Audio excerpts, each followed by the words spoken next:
Ya, contohnya seperti ini. Itu gila ya. Bagaimana orang bisa meyakini tentang bumi datar coba. Bumi datar, bayangin. Itu sekian juta, sekian miliar evidence yang menunjukkan salahnya itu.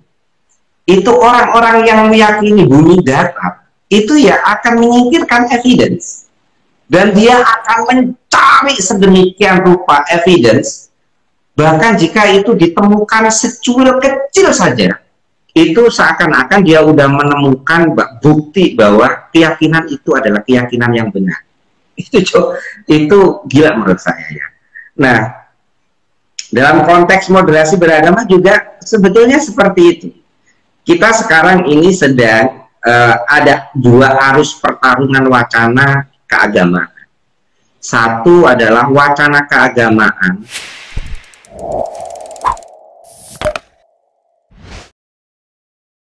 Oke, assalamualaikum warahmatullahi wabarakatuh. Selamat malam, salam sejahtera untuk kita semua. Halo, apa kabar teman-teman semua? Selamat malam Sobat Berita Baru.co. Berjumpa kembali dengan program Bercerita, berbagi cerita di balik berita. Nah, pada episode ke-79 ini, Sobat Bercerita akan ditemani oleh saya, Rinda Rahmawati, selama 1 jam ke depan. Nah, topik diskusi kita pada malam hari ini yaitu moderasi beragama di media sosial.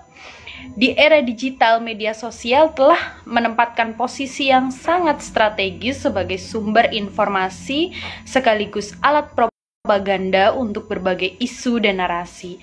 Nah, salah satunya adalah narasi keagamaan. Baik kelompok ekstremis maupun moderat saling mempromosikan nilai dan cara pandang keagamaan agar bisa mempengaruhi publik internet seluas-luasnya. Akan tetapi, sejauh ini moderasi beragama masih belum mampu menandingi kecepatan dan intensitas konten-konten narasi keagamaan yang berpemahaman ekstrim. Lalu bagaimana persoalan kontra wacana ini dapat disiasati? Strategi apa yang perlu dibangun di media sosial? Nah, kita malam hari ini bakal ngobrol banyak bersama narasumber kita, bersama Mas Inung, founder dari arrohim.id. Halo Mas Inung, apa kabar? Baik, Rinda. Gimana kabarnya? Alhamdulillah selalu sehat dan selalu baik-baik aja, semoga. Terima kasih udah hadir dan berbagi untuk berbagi ya dengan kami di sini. Kita bakal di sini ngobrolin tentang moderasi beragama di media sosial, tentunya bersama Mas Inung, founder dari arrohim.id. Ya, sebelumnya kenapa nih Mas dibentuk arrohim.id? Ya, sebetulnya sih waktu itu kalau saya ya secara personal kan udah lama dengan kawan-kawan yang selama ini bergerak di bidang media, terutama media-media Islam online ya, karena kita ingin mengimbangi wacana-wacana keislaman yang nadanya negatif, menjadikan agama sebagai bungkus untuk menyebar kebencian, ekstremisme. Jadi saya lama ada di islami.co misalkan, kemudian juga ada di Alif ID. Nah, kemudian kita berpikir mengapa di Jawa Timur nggak kita dirikan media, sekalipun media online tentu saja ceruknya kan nggak wilayah ya, karena bisa menjangkau banyak, tapi itu akan bisa menjadi bagian kita bareng-bareng untuk memperkuat wacana keislaman, terutama yang damai, yang toleran, yang menyebarkan gagasan tentang moderasi, kayak gitulah kurang lebih. Iya, memang harus seperti itu ya. Jadi di mana Islam itu adalah agama yang sangat damai, begitu ya, Mas Inung. Ya, Mas Inung, saat ini atau mungkin sudah sejak beberapa waktu lalu kita melihat banyak adanya perebutan ruang wacana antara pihak yang mendukung moderasi dan toleransi, serta pihak-pihak yang cenderung ekstrim dan beragama. Nah, belum lama ini sentimen keagamaan di media sosial itu kembali menguat karena beredarnya video seorang oknum yang menendang sesajen yang diyakini itu beralokasi di Gunung Lawu ya. Nah, bagaimana Mas Inung melihat hal ini? Mengapa tindakan ini bisa terjadi? Menurut Mas Inung bagaimana?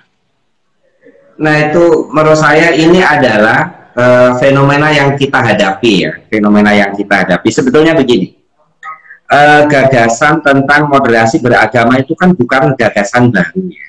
Gagasan ini gagasan yang sudah lama, memiliki sejarah lama, setidaknya dalam konteks sejarah Indonesia, gagasan atau semangat berkeislaman atau beragama yang moderat itu adalah ciri khas dari dua organisasi keislaman besar di Indonesia, NU dan Muhammadiyah.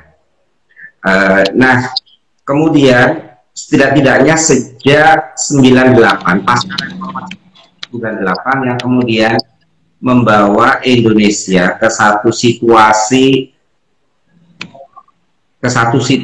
di mana semua kelompok bisa bersuara, kemudian juga dipermudah dengan teknologi informasi yang luar biasa, gagasan-gagasan keislaman yang moderat, yang ramah dengan tradisi, salah satunya ramah dengan tradisi kayak gini, nggak usah disalahpahami bahwa kita bisa menerima dan membenarkan semua tradisi ya. Tapi orang harus memiliki sikap ramah dengan tradisi. Kita boleh nggak setuju dengan satu tradisi, tapi tidak ada alasan bagi kita kemudian untuk melakukan tindakan kekerasan terhadap tradisi itu. Nah, dalam konteks moderasi beragama, kalau kita berhadapan dengan isu tradisi itu sebetulnya semangatnya di sana, dan itu udah lama, gagasan ini lama. Kalau misalkan kita ngomong tentang sejarah penyebaran Islam di Indonesia, sebetulnya kan ini kan gagasan yang diusung oleh Wali Songo ya. Nah, dengan melihat peristiwa yang barusan ini, di mana orang mengatasnamakan keyakinan agama tertentu dan kemudian menganggap praktek keagamaan orang lain itu salah, itu nggak apa-apa menurut saya. Di titik itu nggak apa-apa. Sama halnya juga orang lain dengan keyakinan keagamaannya dan menganggap keyakinan agama saya salah, itu kan hak mereka kan. Tapi hak untuk merasa benar tentang keyakinannya itu tidak bisa menjadi alasan bagi seseorang untuk melakukan tindakan yang tidak hormat terhadap keyakinan orang lain. Nah, kurang lebih ramah dengan tradisi itu seperti itu. Ini juga berkelindan dengan isu toleransi kan sebetulnya. Iya, jadi kita juga harus bisa menghormati dengan setiap keyakinan dan budaya individu gitu, atau sebuah kelompok gitu ya Mas Inung ya? Ya, iyalah, misalkan begini ya, saya seorang muslim ya. Saya seorang muslim, saya nggak mungkin dong, setidak-tidaknya untuk kasus saya nggak mewakili siapapun ya. Saya nggak bisa dong dipaksa untuk membenarkan keyakinan agama lain di luar keyakinan agama saya. Ya nggak bisa saya dipaksa. Jadi misalkan bagi kaum Nasrani misalkan meyakini konsep ketuhanan itu adalah Trinitas, di mana Yesus itu dianggap sebagai putra Allah, gitu. Apapun dengan apapun penjelasannya, saya nggak bisa membenarkan itu. Saya nggak bisa membenarkan. Sama halnya juga kawan-kawan Nasrani nggak bisa membenarkan teologi saya, di mana saya nggak meyakini bahwa Yesus itu adalah putra Bapa, putra Allah. Ya kan biasa, di titik ini sebetulnya biasa saja. Oleh karena itu kita dihadapkan atau kita memiliki sekian ragam keyakinan ya justru karena hal-hal seperti ini. Orang meyakini keyakinan tertentu yang dipeluknya sebagai benar, dan orang tidak bisa dipaksa untuk membenarkan keyakinan orang lain. Sekalipun mungkin ada kasus-kasus tertentu di mana ada orang yang mungkin bisa membenarkan keyakinan agama lain. Tapi saya kira sebagian besar orang beragama itu meyakini keyakinan agamanya lah sebagai yang benar. Dan hak yang sama ini itu juga dimiliki oleh orang lain kan atas kita. Jadi kalimat yang biasanya kita gunakan seperti ini.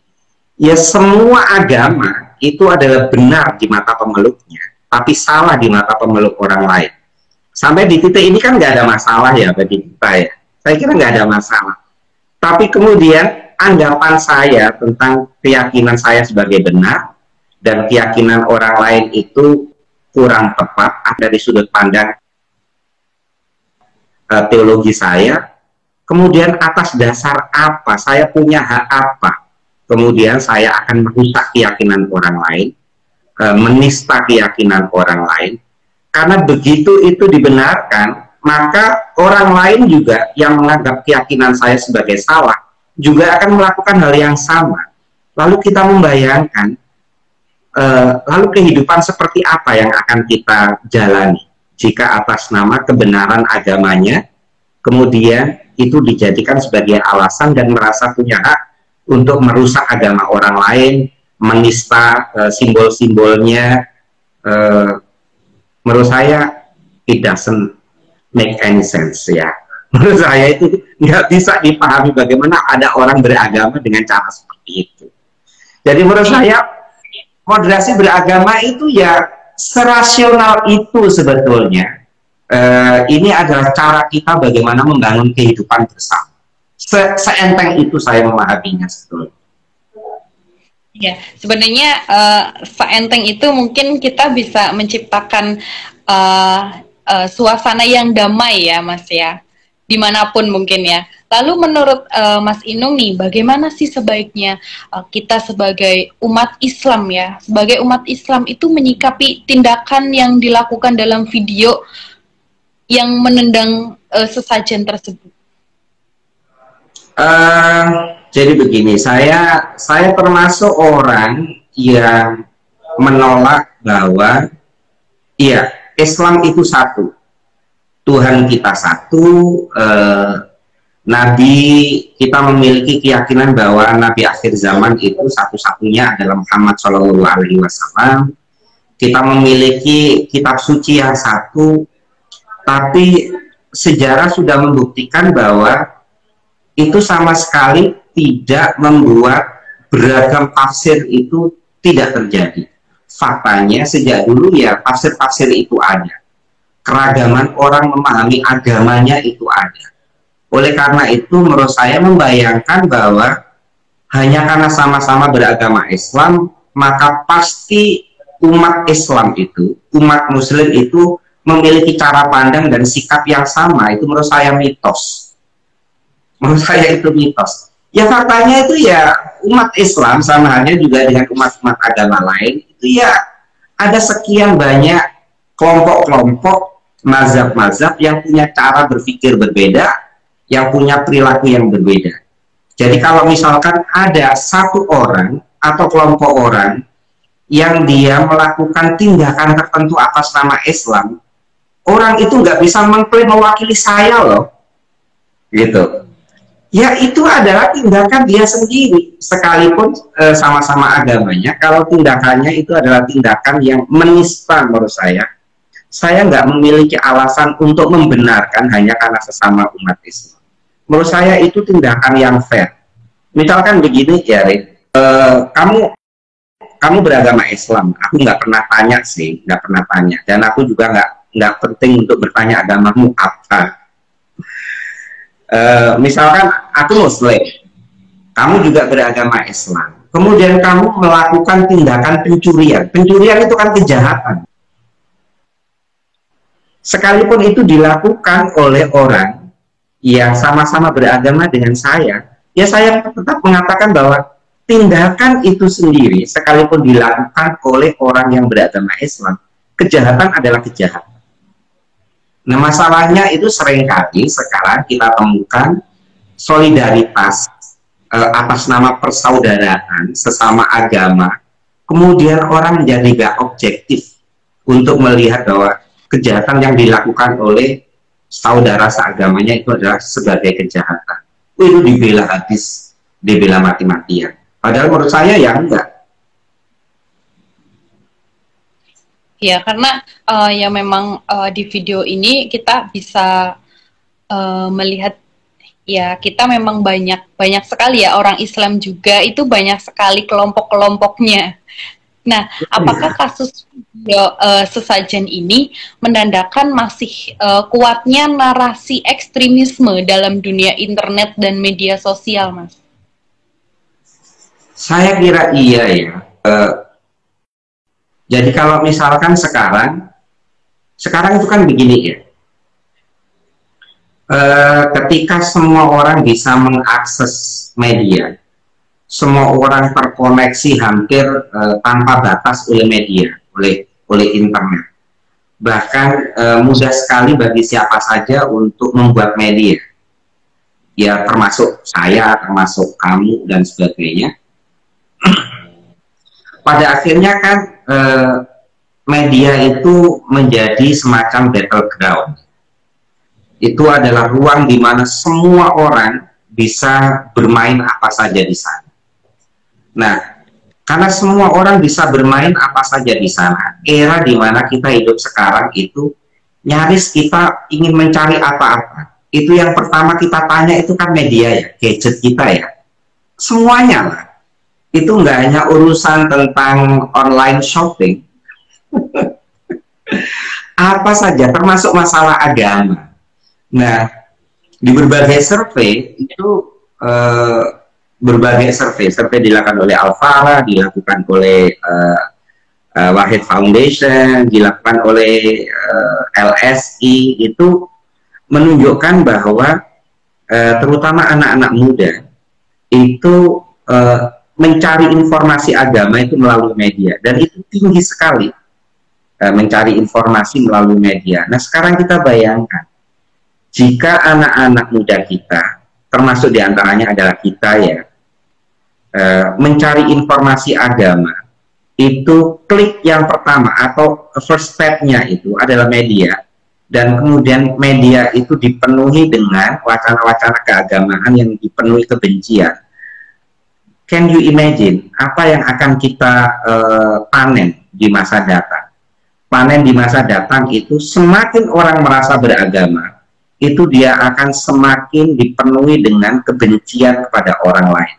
Karena agama yang dikonsumsi itu adalah agama kebencian. Itulah pentingnya dan menjadi alasan mengapa saya sampai mendirikan arakum.id. Jadi seberapa berpengaruhnya nih Mas anak muda terhadap narasi-narasi yang dibangun di media sosial saat ini tentang moderasi beragama? Salah satunya begini.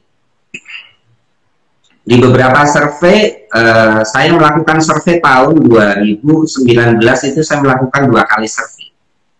Yang pertama adalah survei anak-anak SLTA di Jawa Timur, dan di tahun yang sama saya melakukan survei di anak-anak muda yang usianya antara 18 sampai 30 di 7 kota besar di Indonesia. Jadi 7 kota besar itu kurang lebih mewakili itulah wajah Indonesia.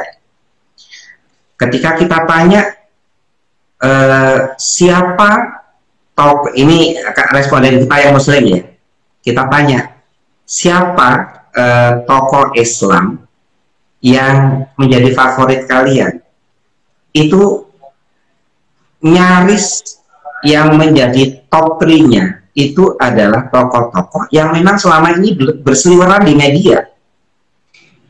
Berseliweran di media.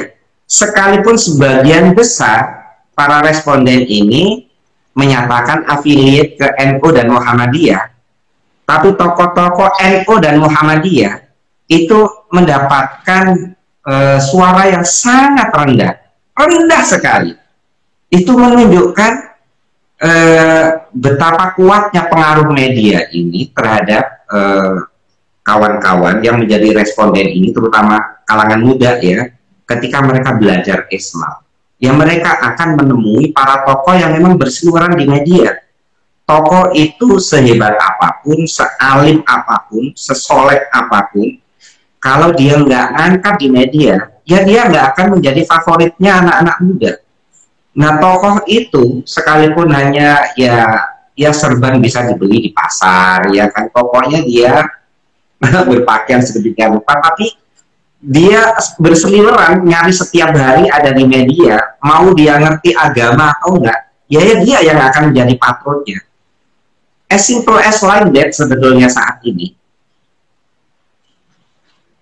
Apakah menjadi faktor yang sangat berpengaruh ketika tokoh-tokoh NU atau tokoh-tokoh Muhammadiyah yang memang organisasi keislaman yang sangat besar ini belum maksimal dalam menggunakan medsos, atau kita masih kalah nih dengan teman-teman yang memang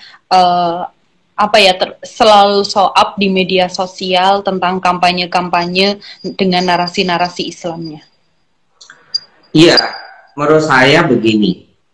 Ya enggak, kalau kita orang yang udah biasa bermain di media, kita pasti menyadari. Tapi bagi banyak orang yang nggak biasa dengan media, terutama media online ya, mungkin nggak menyadari bahwa netizen dunia maya ini yang dihuni oleh jutaan manusia ini, ketika berada di dalamnya, itu sebetulnya mereka sudah kehilangan identitas kelompoknya. Jadi sebetulnya ketika orang-orang ini ada di media, terhubung melalui media, connected melalui internet, itu nyaris mereka itu nggak membawa identitas kelompok, gitu. Kecuali kalau orang-orang yang bermain di media yang sejak awal diniati bahwa ini adalah menjadi bagian dari dakwah kelompok. Tapi sebetulnya sebagian besar, kalau misalkan Rinda gitu ya, Rinda ketika ingin belajar Islam, belajar agama, dan kemudian mencari pendapat-pendapat agama tertentu, itu hilang di dalam kesadaran Rinda tentang afiliasi kelompok, itu nggak ada. Dan sebagian besar sebetulnya netizen kita yang sedang belajar agama di dunia maya, itu adalah mereka yang identitasnya berbeda ketika mereka hidup di dunia nyata. Orang-orang yang hidup di dunia nyata, itu identitas sosialnya itu relatif melekat secara permanen, relatif ya. Sehingga orang masih bisa mengatakan, oh aku ini pemuda NU, oh aku ini pengikut Muhammadiyah. Di netizen, narasi itu nyaris di dunia media online ya, di medsos, nyaris identitas itu nggak ada. Jadi sebetulnya kita ini adalah pribadi-pribadi yang tanpa identitas tapi terhubung. Nah kalau seperti ini, sebetulnya kalau misalkan ada tokoh NU atau tokoh Muhammadiyah yang didorong ke media, nggak penting, dengan identitas itu nggak penting sebetulnya. Yang penting itu adalah bagaimana men-package-nya. Packaging itu menjadi penting, kan? Jadi message itu kan tergantung package. Bener nggak sih, Rin? Kan kayak gitu ya? Iya. Jadi menjadi nggak penting siapa itu Said Agil Siraj, misalkan, Kiai Said. Atau siapa kamu itu nggak penting. Sekarang fenomenanya misalkan Gus Baha ya, Gus Baha yang sedang fenomenal. Itu ya bagi orang-orang NU yang melihat itu masih ada kaitannya dengan oh ini ke NU-an. Tapi jutaan orang yang mengakses Gus Baha itu udah nggak peduli identitasnya apa, nggak peduli. Yang penting package-nya ini tepat, ini adalah message yang menarik. Ya, I will consume that. Jadi ya kayak gitu. Apa yang kita bicarakan itu ya, kurang lebih kayak gitu lagi. Sepakat sih, karena ketika kita juga harus ini ya, sadar betul akan perkembangan zaman, di mana anak-anak muda pastinya dari mulai remaja itu sudah menggunakan media sosial. Jadi kita juga bakal terus ya bertemu atau misalkan menemukan banyak sekali narasi-narasi yang memang harus kita filter ya sebagai anak muda atau nanti anak remaja dan lain sebagainya. Nah, Mas Inung ini sebagai founder dari sebuah portal online bernama arrohim.id. Nah, jadi dulu itu tadi yang melatar belakangnya adalah Mas Inung karena banyak sekali ya emang terjun di dunia online dan memang tentang toleransi dan lainnya. Ada nggak sih Mas hal yang memang benar-benar mendasari atau melatar belakangi dari berdirinya Arrohim ini? Atau memang bentuk kepedulian Mas Inung atau seperti apa? Kalau sebetulnya sih nggak ada trigger khususnya, itu nggak ada. Ini kesadaran aja bahwa ada momentum tertentu yang kemudian kita ambil keputusan, oke, ini kita harus mewujudkannya, itu ada. Tapi sebetulnya momentum itu juga nggak ada kaitannya secara khusus dengan hal tertentu, gitu nggak ada. Waktu itu saya sendiri udah lama di Islami.co, di Alif, di NO online, dan tulisan-tulisan yang kayak gitu kan kemudian di-cloning di berbagai media, ya diambil di berbagai media, dan kita udah nggak pusing sebetulnya kayak gitu itu, karena ya memang dunia kita kayak gini gitu. Yeah. Asalkan yang melakukannya nggak manipulatif dan nggak merugikan kita, itu it's okay. Karena sebetulnya yang ingin kita capai adalah message itu menjangkau semakin banyak telinga, menjangkau semakin banyak mata, semakin banyak orang, itu semakin baik. Kita nggak memiliki tujuan apapun. Nah, kemudian di awal menjelang pandemi aku masih ingat. Jadi arrohim.id itu baru, betul-betul baru. Kemudian kita ngobrol-ngobrol dengan beberapa kawan yang selama ini memang juga memiliki concern yang sama. Kemudian kita gimana nih kalau kita bikin media?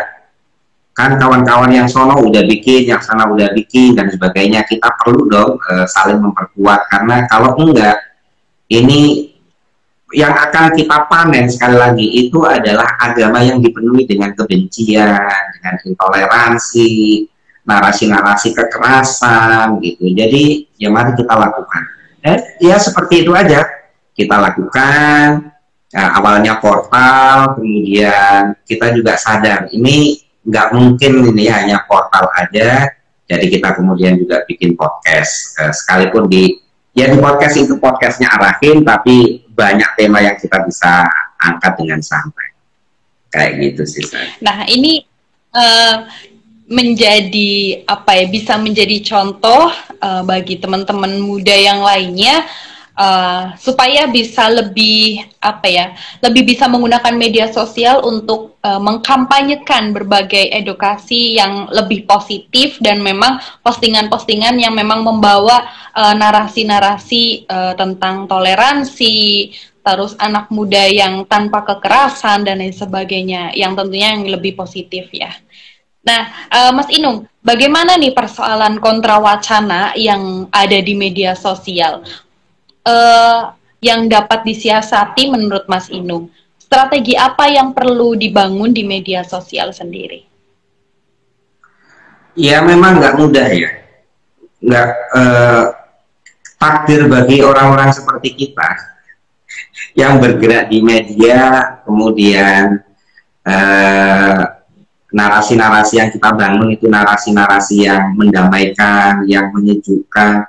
Itu kan pasti kalah wow ya dengan narasi-narasi yang bombastis, apalagi di sisi hoax, kebohongan dan sebagainya. Kita udah pasti kalah lah, menurut saya udah pasti kalah kita.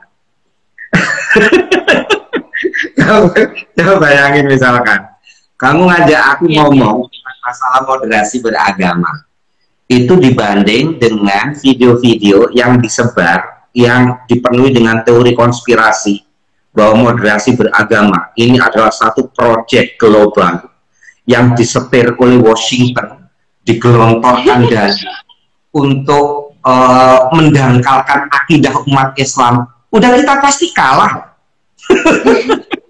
Udah pasti kalah kan. Mengapa seperti itu?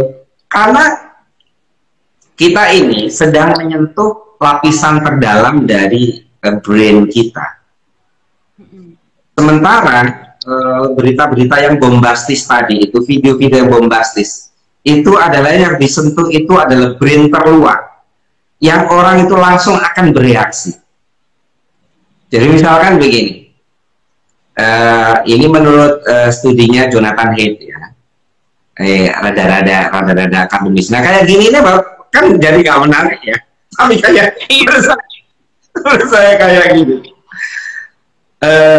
Orang itu lebih banyak bergerak karena idealisme ataukah karena ketakutan.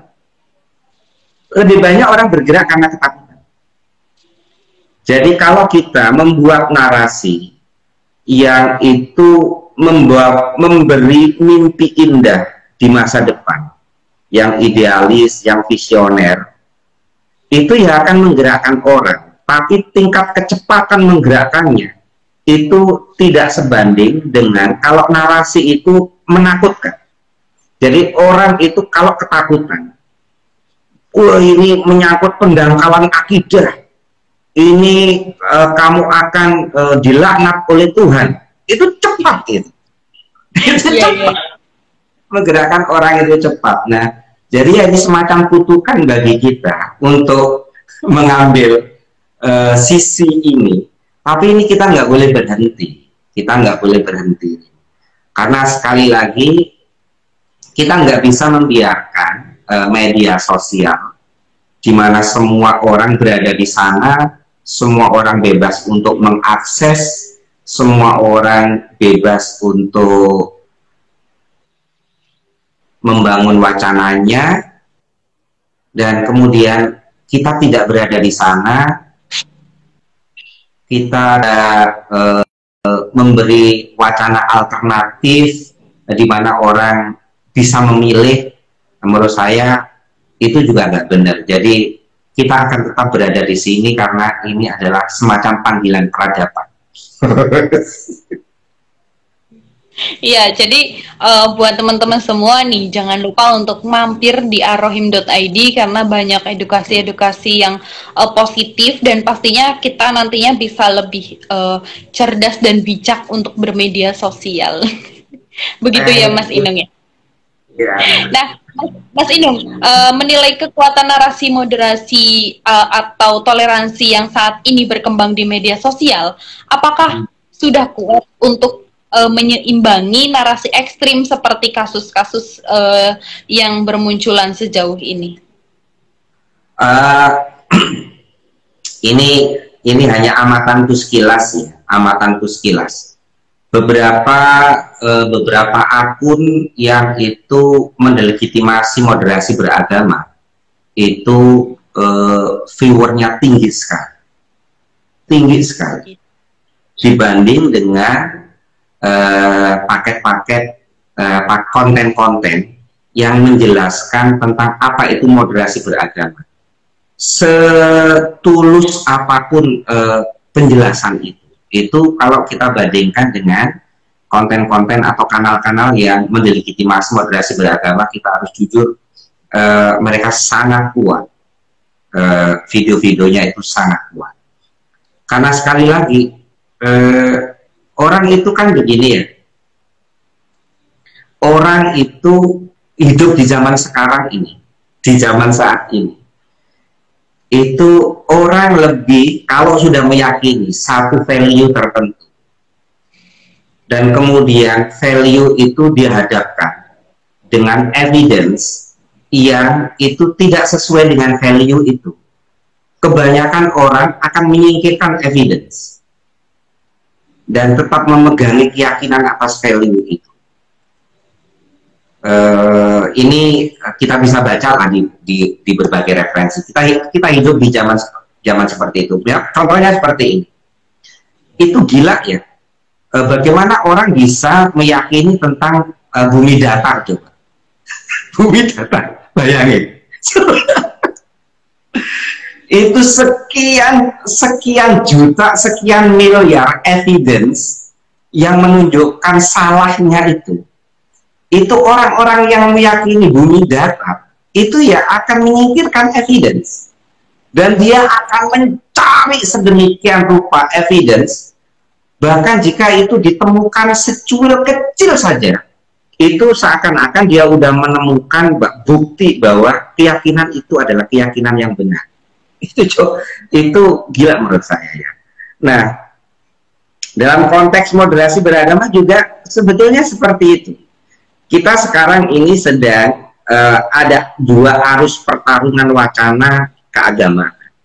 Satu adalah wacana keagamaan yang ingin menjadikan bahwa orang beragama secara saleh itu pada saat sama adalah warga negara yang baik.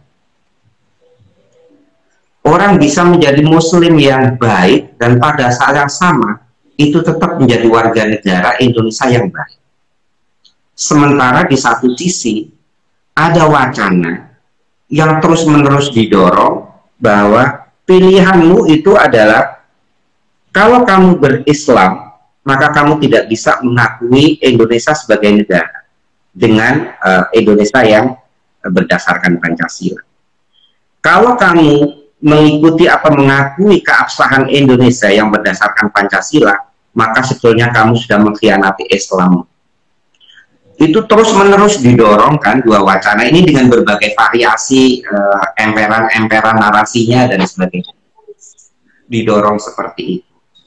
Nah, kemudian tiba pada satu titik di mana lalu apa pilihan bagi kita? Pilihan bagi kita adalah menegakkan Islam dan menghancurkan Indonesia. Yang wacana kedua. Atau sebaliknya. Terus-menerus didorong seperti itu, terus-menerus kita dibanjirin dengan ajaran-ajaran seperti itu. Lalu tiba-tiba muncullah satu narasi yang dipackage dengan moderasi beragama. Di mana di moderasi beragama ini salah satunya adalah bahwa kita menghormati kesepakatan dalam kehidupan berbangsa, yaitu Pancasila, Bhinneka Tunggal Ika. Kita hidup di dalam satu negara yang dinamakan Indonesia dan ini adalah rumah bersama. Orang hidup di sini itu sama sekali tidak mengkhianati kamu sebagai seorang Muslim atau Nasrani dan sebagainya. Ya, tentu saja ini kan akan diserang ya. Sekalipun saya bilang moderasi beragama sebagai semangat, nggak peduli istilahnya apa, itu adalah keislaman yang tertanam di Nusantara ini sejak awal. Jadi tokoh-tokoh kita dulu ya, tokoh-tokoh Muslim kita dulu, itu menjadi seorang Muslim yang baik itu sama sekali nggak diperlawankan dengan Indonesia. Nggak menjadi alasan untuk menghancurkan budaya-budaya lokal. Sekalipun banyak sekali budaya lokal yang nggak disetujui. Tapi itu kemudian tidak dihancurkan dengan kekerasan. Ya silakan semua orang memiliki kekuatan untuk melakukan transformasi sosial, tapi itu tidak dilakukan dengan cara kekerasan. Itu yang dicontohkan oleh Wali Songo. Jadi lama sekali sebetulnya kita memiliki warisan keagamaan yang luar biasa. Tapi kan ini sekarang diserang kan, terus-menerus diserang, seakan-akan ini hal baru, seakan-akan ini adalah bagian dari konspirasi global untuk menghancurkan umat Islam gitu. Nah, tapi kan wacana kayak gini yang sekarang sedang dimakan banyak orang. Karena memang sekarang kayaknya lebih seru kalau misalkan apa-apa itu jadi konspirasi, menjadi konspirasi gitu ya. Jadi lebih menarik sama anak-anak muda atau seperti apa gitu ya.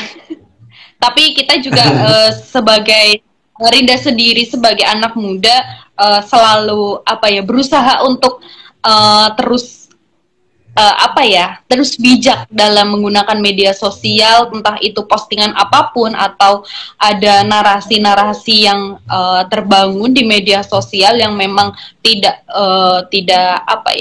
sepaham dengan pemikiran kita atau dengan keyakinan kita, ya kita harus cari tahu dulu, kita harus apa ya, membaca lagi, karena dengan membaca nantinya kita juga bakal tahu gitu. Jadi nggak asal comot dan lain sebagainya. Dan ini juga menjadi PR kita.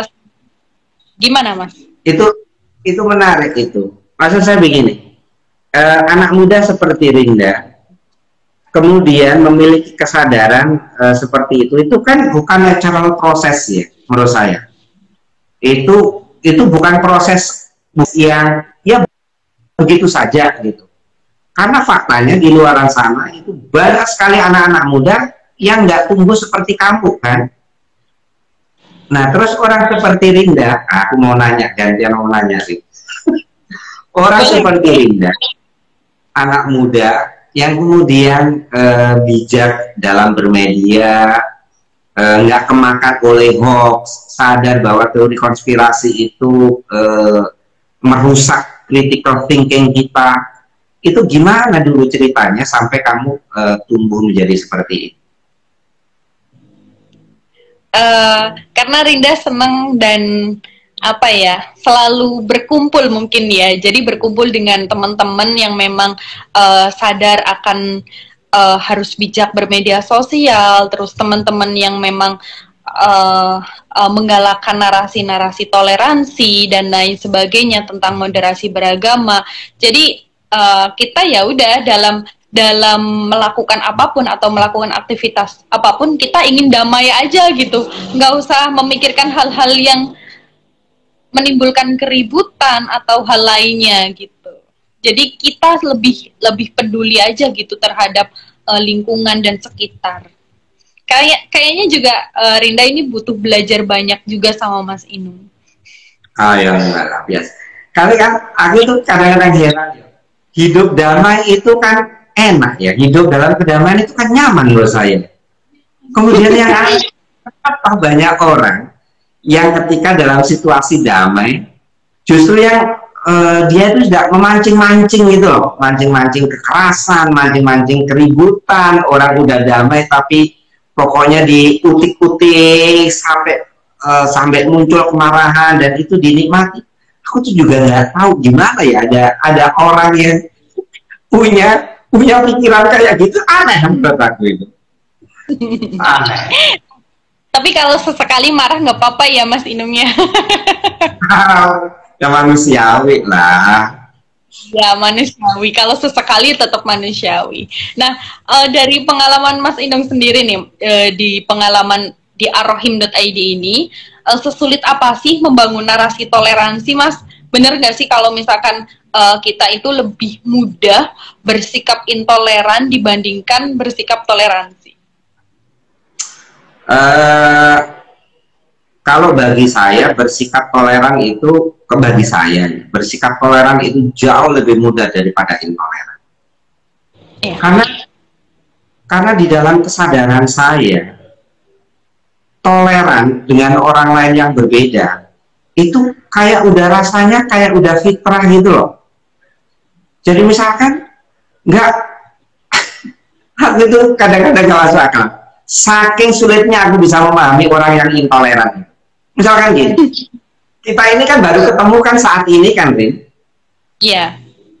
Dan aku juga nggak tahu latar belakangnya Rinda itu apa. Rinda juga nggak tahu. Paling-paling hanya identitas formal. Oh, masih itu founder arrohim.id.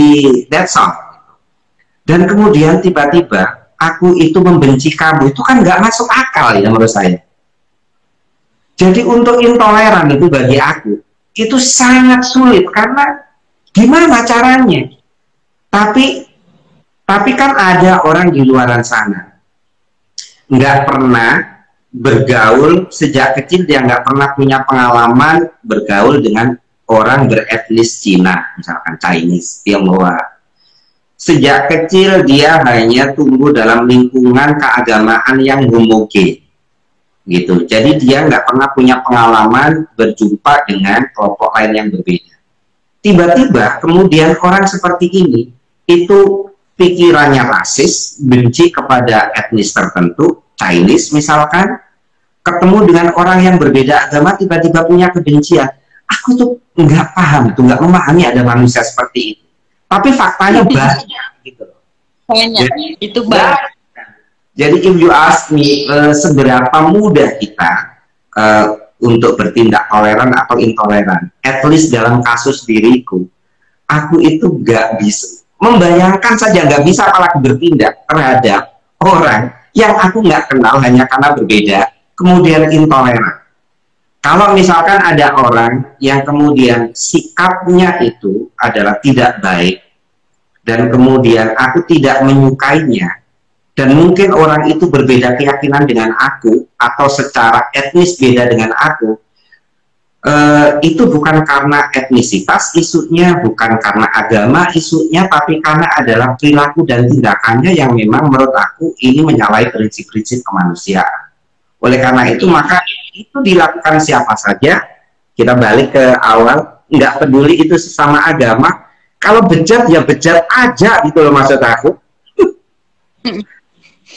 Iya, jadi kita itu harus benar-benar bisa bijaksana ketika kita baru bertemu dengan orang lain atau baru melihat perbedaan yang ada di sekitar kita. Begitu ya Mas Inung. Ini Rinda juga sambil belajar juga nih dari bahasa-bahasa dan narasi-narasi yang Mas Inung bangun. Terima kasih Rinda, terima kasih. Kita saling belajar nanti. Saling belajar. Ya. Kita juga masih anak muda, kamu anak muda. Aku masih kelihatan muda kan? Iya, kayaknya kita masih seumuran juga deh Mas. Jadi Mas Inung yang seumuran sama Rinda ya. Jangan Rinda yang sama Mas Inung ini. Jangan.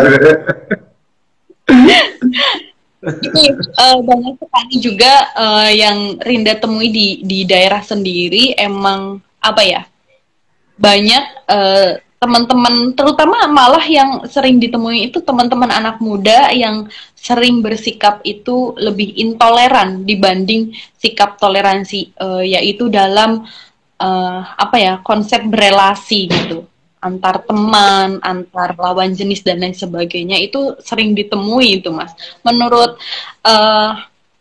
Mas Inung sendiri gimana ini?